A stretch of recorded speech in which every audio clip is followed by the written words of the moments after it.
Are you interested in international agriculture? Or are you part of and cheering on the women's rodeo movement for breakaway roping? Well, this episode is going to be one that you will love. We are talking with Alexa Wilcox as part of our series with COWGIRL Magazine's 30 Under 30. And in this podcast, we go beyond the saddle as we explore professional careers across the equine industry. I'm your host, Katie Kleinbell. Let's tack up and head out.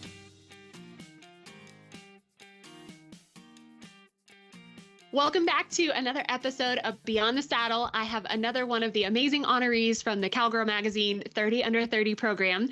Today we are talking with Alexa Wilcox. Alexa, thanks so much for coming on the show. Thank you so much for having me. I'm excited to be here.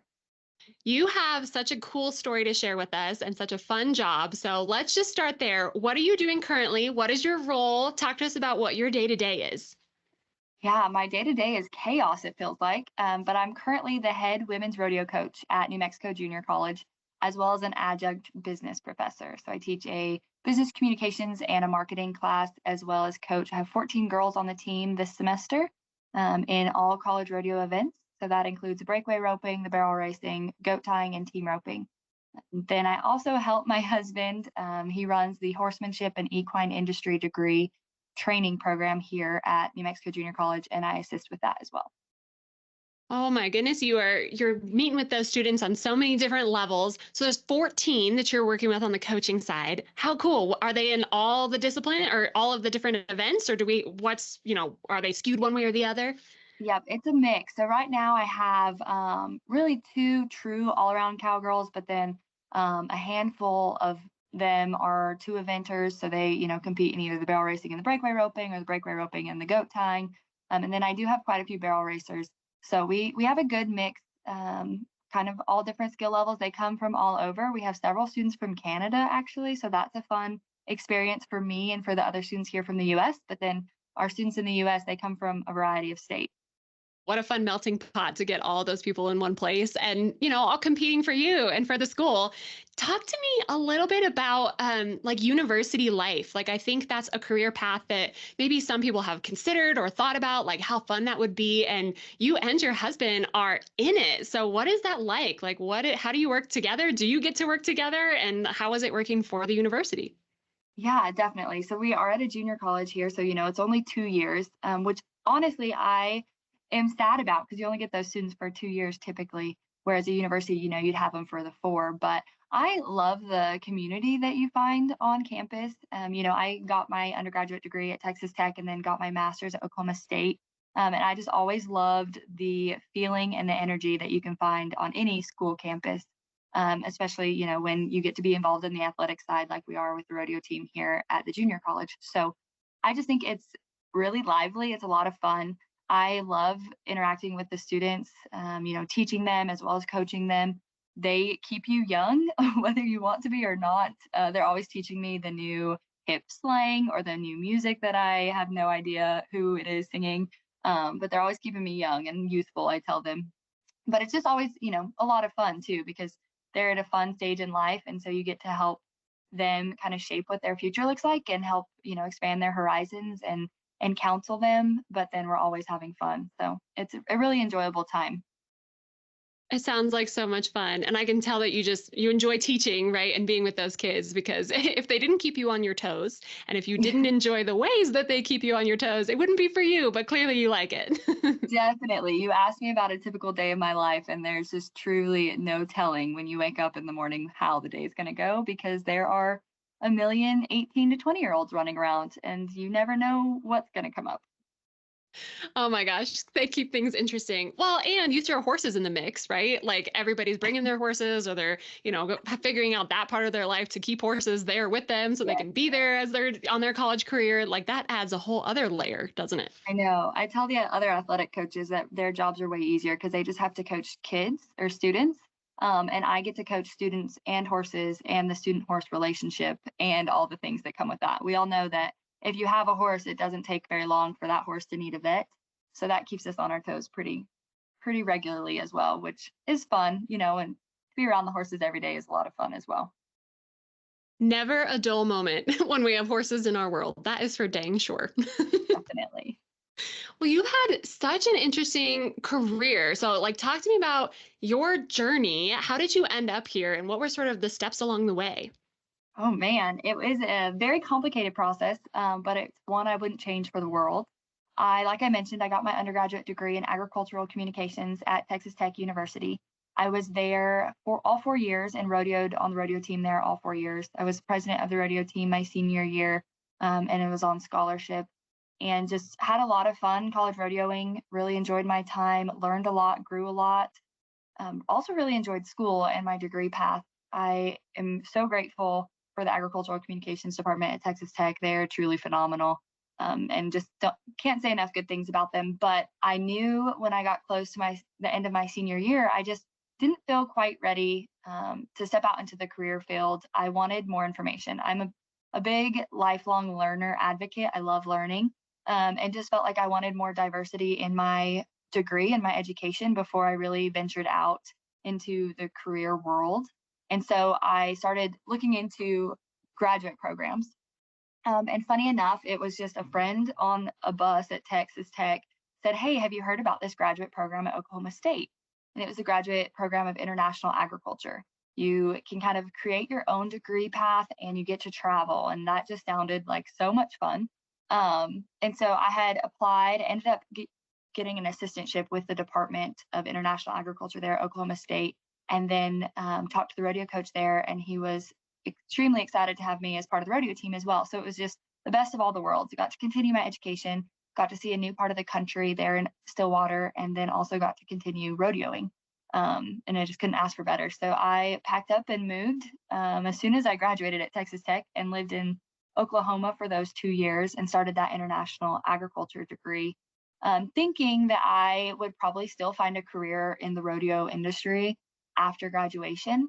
I had interned at both Rodeo Austin and the San Antonio Rodeo and Livestock Show. And so that was really kind of where my end goal I thought would be. But alas, I was in Stillwater. I was working for the program of international agriculture and met a gentleman named Jackson Kiguri, who was from Uganda. And he had worked in the US for several years, but had a nonprofit that worked on building schools in his home village in southern Uganda. And in conjunction with that, they focused on empowering women through small businesses or agriculture. And that just really spoke to me for whatever reason. I come from a family of strong women. I have 7 sisters. And so I just really fell in love with the idea of equipping women to be, life changers for their family and their communities. And so I did a little bit more research on that topic and decided that I actually wanted to complete a thesis project on women's empowerment in Africa, sub-Saharan Africa specifically, and just what that meant for those women. Above all, you have all these organizations throwing those words around, and it's like, what does that mean? And what do these women think about it? And so that led me to Field of Hope, which is an international nonprofit working primarily in Uganda in agricultural education and extension, basically. But I just called them up and decided that I was going to go live in Uganda for 2 months in the summer between my first and second year of grad school. And while there, I would intern for that nonprofit, and I would conduct research and interview the women that they worked with through their agricultural empowerment program. So I found myself on a plane to Uganda. I lived there for 8 weeks, fell in love with the country, fell in love with the culture, and really fell in love with the work that Field of Hope was doing, and saw a million ways that it could be improved, but also just really appreciated the organization for its mission and its heart for the people it worked for or worked with. And just kind of was like, man, had this clarity moment of, I think I need to do this. I think I need to work in this area. So as you can imagine, Uganda and horses, I obviously spent that long away from my horses. I had some injuries in my horse herd at that time and still really missed my horses, but was really excited about the new opportunities that Uganda really held for me. So I came back for my second year of grad school and actually transitioned into the assistant rodeo coaching position at Oklahoma State. So I got to be the assistant coach for the team there in Stillwater for that whole second year of grad school while continuing my internship for Field of Hope. So it really was the best of both worlds. I got to still work with the team in Uganda and the board of directors that were stateside, and then got to, rodeo and coach the rodeo kids, which was just amazing and really kind of set me up for where I'm at now. At the time, I didn't know, of course. But upon graduating with my master's, Field of Hope actually offered me a full-time position as a program manager. And then I think it was within a year or year and a half, I was promoted to executive director of the organization. And so they worked in 3 pillars, one being youth agricultural education, where we developed secondary curriculum for agriculture classes and teachers across Uganda that met their national standards, but had updated content and updated teaching practices. And so that was a lot of fun. I got to work with, I think, over 200 teachers across the country through that pillar. And then we also had our women's empowerment pillar, I think we called it the smallholder farmer advancement pillar, where we worked with the women that I originally had interviewed and worked with on my thesis research. And so I got to actually see the recommendations from my thesis be implemented in the programs, which was just something that not very many researchers get to do. And so I was so fortunate for that. And then our final pillar was leadership development. And so I got to work, at the time that I left Field of Hope, I had 5 full-time Ugandans on staff with me working as a team to make everything better for the women and the students that we worked with. And that was truly, one of my favorite parts. I feel like I have family in Uganda to this day because of the relationships that I was able to form with my team there. So that was Field of Hope. And I did that for 5 years, worked with them. I traveled to Uganda on average 3 times a year, usually for 3 weeks at a time. COVID obviously changed those things, but that was just a really fun challenge that we got to confront. And then I just started feeling like God was calling me back home, if you will, to stay home more. I kind of worked through the injuries in my horse herd and put a new herd together, and was able to start roping more. COVID allowed me to rope a lot more. I was home more often, helping my husband. We both show in the AQHA in the calf roping. He's a full-time horse trainer. And so I was helping him more while I was home, and just really felt that calling back to, my roots, if you will. It was getting harder and harder for me to up and leave those horses that I had in training or those horses that I had at home. And just spent a lot of time in prayer and felt like God was like, okay, get ready. We're about to make a transition. And so it was not necessarily surprising, but still kind of shocking when New Mexico Junior College called and offered both my husband the position to lead this equine training degree program, as well as me a position here coaching the rodeo team. It felt like an answered prayer for sure, but it was not something that I think we were totally prepared for. But we interviewed for the jobs. We got the job offers, I think, within a few days, accepted the job offers, and moved back to Hobbs, where we had lived here just shortly when we were married, but we moved back all within like a month. So it was kind of a wild ride. But yeah, so I got to New Mexico Junior College, and here I am. And then I'm really excited to get back to my teaching roots as well, with the business classes that I get to teach alongside coaching. So it's been a wild ride, but it's been a lot of fun. It sounds like a wild ride. And who knew? Literally global. It took you across the world to do this and to find your path and your story. And it really sounds like it was meant to be like so special for both you and your husband to end up here in New Mexico together. They knew what they were looking for, and you guys were meant to be. When you know, and you've got the roles that you were supposed to be in. How perfect is that? No, it really did. It couldn't have worked out better. And it's just really, unique and exciting to be part of something that is only growing here at New Mexico Junior College. I feel like we're just at the very beginning of something great. And so it's been an honor, if you will, to be a part of that and have a hand in it for sure. Oh, I'm sure. I have so many questions that I want to ask you about your time in Uganda and like your experience with agriculture there and sort of how that's informed what we see here back in the United States and your role here kind of working in that sector, right? I'm sure a lot of your students are on an ag path of some kind or another. So can you just talk to us a little bit about that, right? About agricultural differences between the two literally different halves of the world and what you've learned from that? Definitely. So I grew up on a cattle ranch in southeastern Colorado. That's my background. I was in 4-H and FFA. Livestock production, I would say, is where I'm most well versed as far as agriculture goes. I grew up in a agricultural community, so crop production is something that I was familiar with, but I can't say that I have a whole lot of, intricate knowledge on. But obviously going across the globe to sub-Saharan Africa, crop production is major over there. But also what we see, are just these small subsistence farmers. That's largely what we worked with. And I think one of the wildest things that I always am sure to share is that when we think of a farmer here in the US, typically we think of a maybe 50 plus gentleman in a field with his overalls on. And those who are more involved might think of him in a tractor.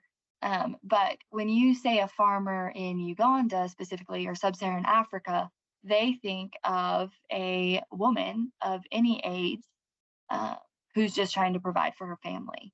And so having that bias or stereotype kind of flipped on its head was just so intriguing to me. And trying to understand the concept of literally farming to eat is just something that we're so, blessed, if you will, here in the US to not necessarily face every day. It also makes agriculture so much more important and so much more influential. But also then, in conjunction with that, makes the challenges that agriculture faces that much more detrimental. And so when you talk about pests and diseases, you talk about drought, that becomes all of a sudden a matter of life and death. And so that in and of itself was just really challenging to put yourself in that kind of context, to then try to decide, okay, as this nonprofit working in this area, we're trying to stand in the gap. How do you stand in a gap of that where you have limited technology, you have limited access to resources and inputs?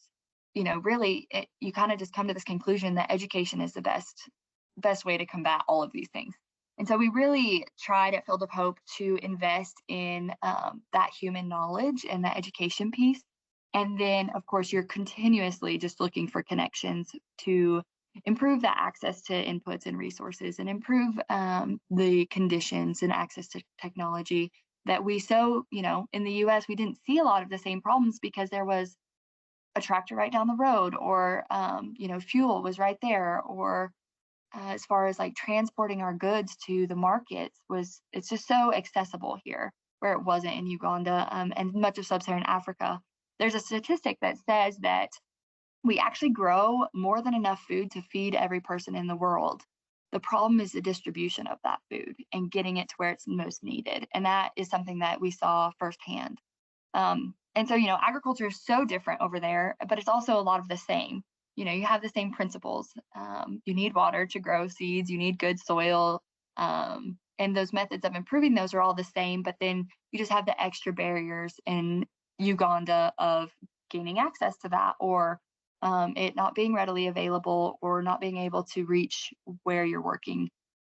So all of those things were just really interesting. And I think something that I really tried hard was to listen first, because you're so quick to come from, a place where we feel like we have the answers to everything, to come into a new place where there really aren't a whole lot of answers just right there, to think that we have them, think that they're easy to find.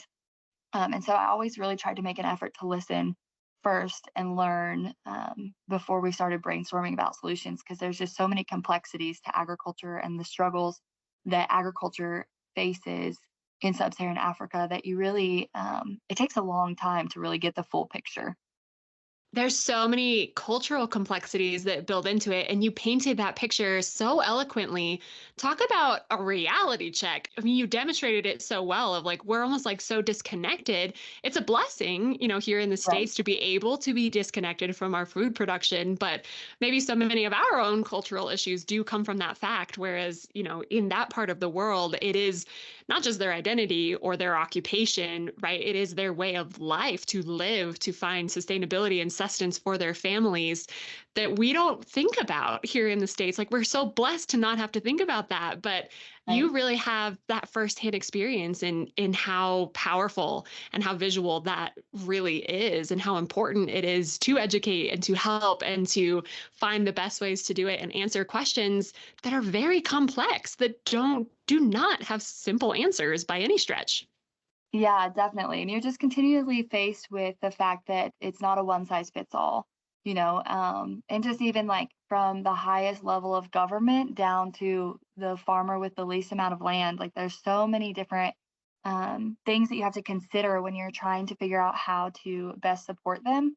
And a lot of perspective that has to be had of, working in a different place that doesn't have the same systems that we're used to here in the US. You talk about extension agents and the extension system we have here, and just some of the businesses that are focused on agriculture, and some of the services that we have that just don't exist in other parts of the world. So it does create a lot of complexity to it, which is a fun challenge to work in that kind of industry. It also can be very disheartening and heartbreaking at times too, when you have these farmers that have committed so much of their life to providing for their family, and then it just takes one drought or one pest outbreak or one disease outbreak, and then all of a sudden they're back to square one and trying to figure out where their food's going to come from that day or the next. Gosh, it's such a stark reality when you look at it that way, for sure. Oh my goodness. But I love your perspective and what you said about empowering women, and that visual that, the Ugandan farmer is a woman providing for her family. And you coming from a background with 7 sisters, which is just, I'm trying to wrap my head around having that many sisters. But I'm noticing this theme of you just really leaning into supporting women and what it means to be an empowered woman, to provide for your family and to make the world better also, which you've done on so many levels, at the college level that you're doing at New Mexico, and what you've also done for AQHA and sort of our rules, and a whole different set of a governing body, if you will, from what we were talking about, but always empowering women and putting those strong women and what we can do for the world first. I love that. Yeah, I just, I think a lot of us are built this way, especially in agriculture, right? We're always leaning over to help our neighbor. And I just think that that's something that the community that I grew up in Fowler, Colorado, really just instilled, was that we can all be better when we work together. And so I feel like, yeah, maybe I have just taken that into every facet of my life. And it's just something that I feel a strong calling to do. Well, the world needs more of it, and I can't get enough of it.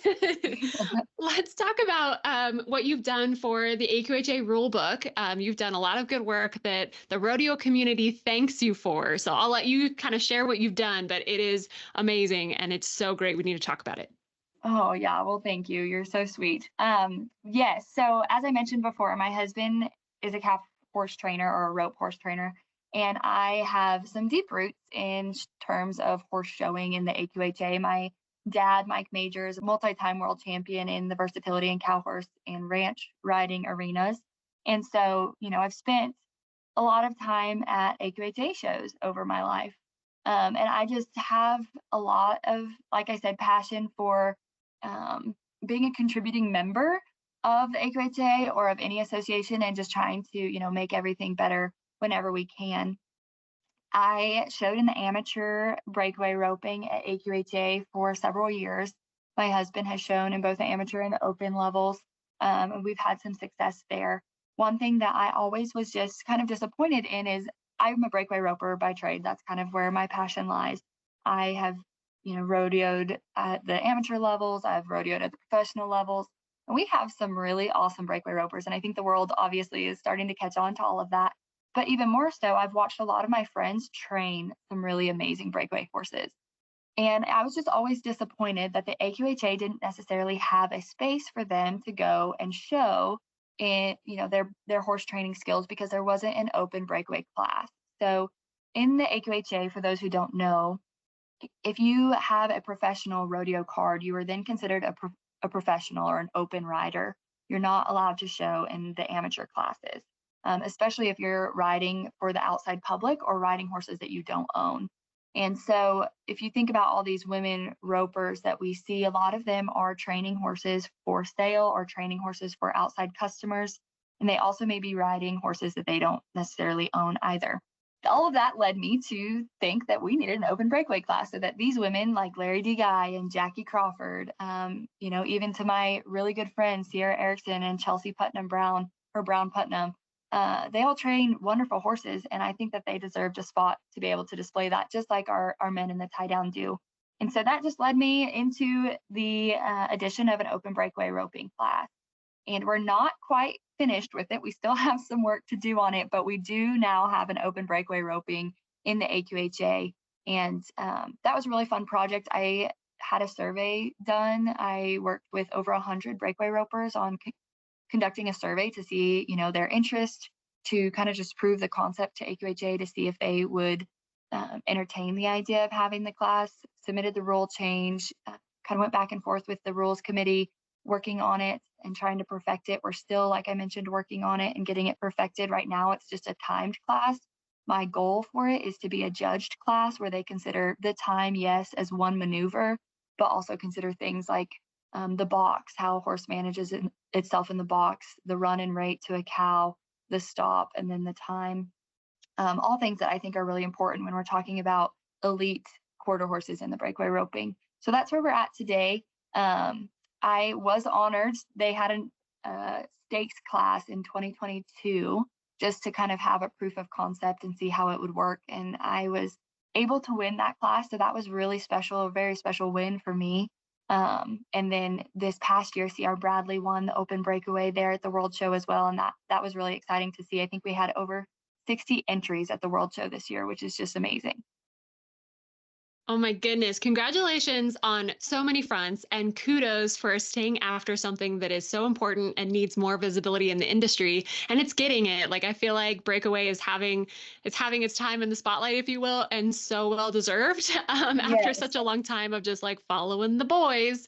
And now it's such a piece of conversation on so many fronts to be, there's professional women in so many spaces that need the same opportunities and the same recognition and the same payout as the men. Let's do this. Let's do it across the board. And AQHA is such an important facet of how, the equine industry works and operates, from the breed level all the way up through to, the PRCA and the WPRA. So Thank you for your work there, because I know that's not an easy road to travel either. No, thank you. I mean, honestly, it made sense to me, right? And so I knew that if someone else wasn't going to step up and do that, someone needed to. And so I was just happy to be the face or the voice for that. I just think, I was at a jackpot Tuesday night, and you just sit there and there was 94 girls entered. And you just sit there and watch the horsepower. It truly, a good breakaway horse is just truly, I think, worth its weight in gold, in my opinion, because they have to do so many things, so athletically, so fast. And so I think above all, the breakaway horses deserve the moment, right? Yes. But then those girls that can train one too, and the guys too. There are several very talented men trainers. We just didn't have a spot for those professional level women, and so I'm glad that the AQHA has seen that, and now we have a spot for them. Yes. Oh my gosh. I'm just in awe of a really good calf horse, and in whatever event, right? Like just watching them work a cow and listen to their rider cues and get after it. They are amazing to see them go to work. And you're right. They deserve that moment as well. And that showcase and that platform. It's a whole ecosystem between horse and rider and the organizations that showcase them, for sure. Definitely. Well, you have such an interesting story, and you have so much passion for everything that you do, and you do it with excellence. And I also know that obviously your journey has been pretty unconventional in terms of staying involved in the ag industry, staying involved in the equine industry. And I know that there's folks out there listening to this podcast right now thinking, this is my passion. These are my people. How do I make it happen? How do I stay involved? How do I get back to what I know I want to be doing, but I'm not quite sure how? What would you say to those folks? Like, your journey lends so much advice there, and I know that there's people out there asking those very questions. Yeah, I would just say, first of all, I have been where you are, and man, is that not an interesting place to be. There was a quote that really, when I just graduated grad school, and, I found myself newly married, which is a whole nother adventure in itself. And I was working remotely for Field of Hope, traveling to Africa a lot. There was a quote that really just resonated with me and made me, allowed me to stay committed to what the end goal was, right? And so for me, it was always getting back to the breakaway roper that I knew I could be, and really just like living the life that I had in my head. And so, not saying that I wasn't doing those things, but it just looked differently at the time. But that quote was, do one thing every day that gets you closer to your dreams. And that one thing can look so vastly different day to day. It can look vastly different in different seasons of life. You know, it may be roping the dummy. If I'm going to use my own self as an example of breakaway roping, it may just be roping the dummy 10 times that day. That's all you have time for, but you did one thing that got you closer to your goals. It also might be going to the gym. There were a lot of days where all I could do as far as getting closer to my goals was going to the gym. So that's what I did. It was one thing that got me closer to my goals. It might be watching the breakaway roping. It could be as little or as big as you make it. But it gave me, as someone who is definitely someone that takes my goals very seriously and very committed to them, when I felt like I wasn't being committed to them, or I wasn't gaining towards them, I really would get in this mental space that I didn't like. And so it just kind of gave me like that grace, like, okay, just do one thing. What is that one thing? And then there was another quote that completely resonated with me. And one of my good friends actually wrote something about this quote on Facebook recently. But the quote is a Morgan Harper Nichols quote, and it says, "You may not be everything you thought you'd be by now, but you can be the one who loves, serves, and gives her all, and waters and nurtures every plant in the garden that God has already given her." And so if that garden looks different, right? If it's a different garden than what you originally planned on or what you had pictured in your head, I think if you can just commit to giving your all in that garden for that season, that you'll find your way back in the garden that you may have pictured always. Each garden is a blessing in its own way. And I just really feel that, I can look back now, of course, and say like, wow, but I'm so thankful for the time that I spent in Uganda and for the time I spent with Build of Hope, because it taught me and prepared me so well for the time that I now get to spend coaching the rodeo team at New Mexico Junior College, and rodeoing to the degree that I always had wanted to get back to, and training horses. Like, so much of it flows into each other, even though on paper you'd be like, wait, working in a nonprofit in Africa versus coaching the rodeo team, how do those two things connect? Honestly, I don't think they probably would for anyone, but they do for me. So just, being fully planted where you are and just committing to serve there, I think is really helpful. But then also, you can always be doing one thing every day to get you closer to your end goals or your next goal. I think if you can just find a balance between working towards what's to come while fully being where you are, I think that's the secret. And it's going to look different and you have to have a lot of grace. But it's possible. And I think that is just something that is important for everyone to keep in mind, that it's always possible and life is what you make it. Alexa is the proof that it is possible. Like, your story and how you have lived your life is such a beautiful illustration of these things, down to the metaphor that I'm not even sure you knew you were making, of your journey with Fields of Hope. And now you're talking about this garden of your life that you should water and foster. Like, you are that person, Alexa, who is giving it your all in all of the ways, in whatever that garden looks like that God has given you, and the gifts that you have and the path that you're on. And you're doing that one little thing every day. And I can bet you that the things that Alexa is doing get bigger and bigger and bigger every day and multiply through the works of the people that you're touching, at the junior college level, and the lives that you touched your time in Uganda. It's just really beautiful. I'm so glad that you came on the show and that you were willing to share your story with us. I'm just so honored, Alexa. Well, thank you so much. Thanks for letting me share. I don't think any of us have it figured out, no matter what it looks like. But I do think that by having these conversations and being honest with each other and just supporting and encouraging each other whenever we can all get where we want to be. One step closer, right? One step closer every day. Yes. Oh my gosh. Thank you so much. This has been such a delightful conversation. I'm just so honored that I'm part of Cowgirl 30 Under 30 with you and get to know you in some ways. And I'm so glad that you were willing to come on Beyond the Saddle and share your story with so many people. You have a story that is worth hearing, and it's just beginning. Like, you have such a road, such a positive outcome in front of you. And I can't wait to see what you do from here. Thank you so much for having this show to begin with, and thanks for having me on here. I really enjoyed it, and I'm excited.